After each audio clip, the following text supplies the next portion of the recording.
జనగామ జిల్లాలో కడియం శ్రీహరి సవాల్ను తాటికొండ రాజయ్య స్వీకరించారు.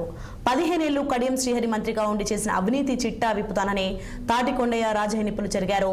దేవనూరు ముప్పాన వద్ద గల ఇనుప రాతి గుట్టల వద్ద అడవులలో ఇప్పటికే 24 ఎకరాలు దోచుకున్నారని ఆరోపించారు. ఇంకో 25 ఎకరాలు దోచుకోవడానికి అల్లుడిని రంగంలోకి దించారని చెప్పారు.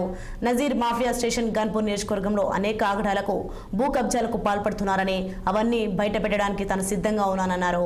సత్య హరిశ్చంద్రుని లెక్క మాట్లాడుతున్నావు, మొన్నటికి మొన్న కూతుర్ని ఎంపీగా గెలిపించడానికి 100 కోట్లు ఖర్చు పెట్టారు, ఆ డబ్బులు ఎక్కడివని తాటికొండ రాజయ్య ప్రశ్నించారు.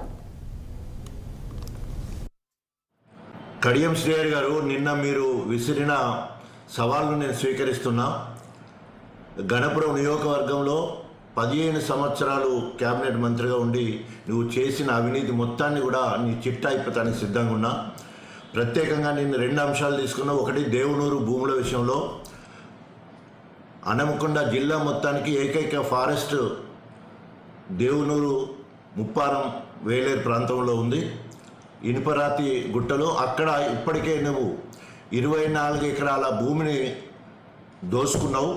మళ్ళీ 25 ఎకరాలు దోసుకోవడానికి నీ అల్లుడిని రంగంలో దించి నజీర్ మాఫియా ఇవాళ గణపురం మొత్తాన్ని కూడా అక్రమ అర్జనలకు పాల్పడుతూ ఉన్నది.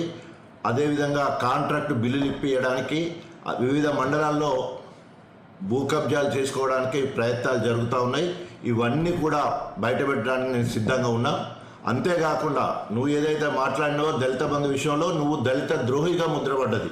నేను దాదాపు 643 మందికి మరి మినీ డైరీ ఇప్పించిన, తర్వాత 100 మందికి దళిత బంధు ఇప్పించిన, 1100 మందికి వచ్చే క్రమంలో దళిత ద్రోహిగా అడ్డుపడ్డావు నువ్వు. మరి నువ్వేదో 100 మంది నిరూపిస్తా అంటున్నావు.